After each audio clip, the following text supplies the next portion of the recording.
Les cancers ORL sont les cancers qui touchent la tête et le cou, la bouche, la gorge.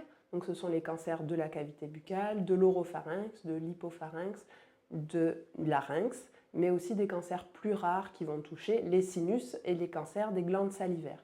Le cancer le plus fréquent au niveau ORL s'appelle le carcinome épidermoïde.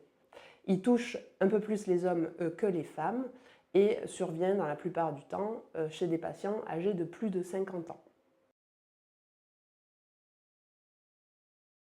Donc les cancers ORL sont reliés à deux grands facteurs de risque que sont le tabac et l'alcool. Les patients qui sont fumeurs quotidiens et buveurs quotidiens ont un risque qui est démultiplié de développer un cancer de la gorge ou de la cavité buccale.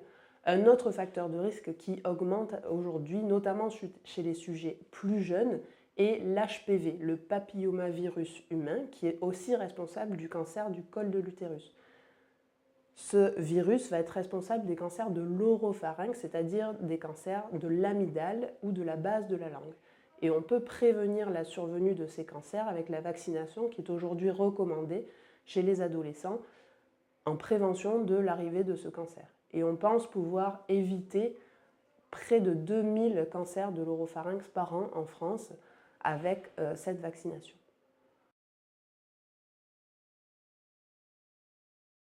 Les signes qui doivent alerter sur la possibilité d'un cancer ORL sont des symptômes au niveau de la sphère ORL qui vont perdurer pendant plus de 3 semaines.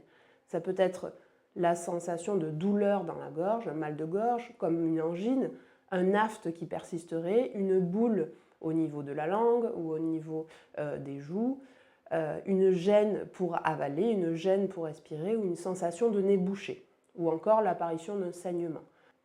En cas d'apparition d'un de ces symptômes qui durent plus de 3 semaines, il faut s'alerter et consulter auprès de votre généraliste qui peut vous référer auprès d'un ORL pour faire un examen clinique pour éliminer ce type de maladie.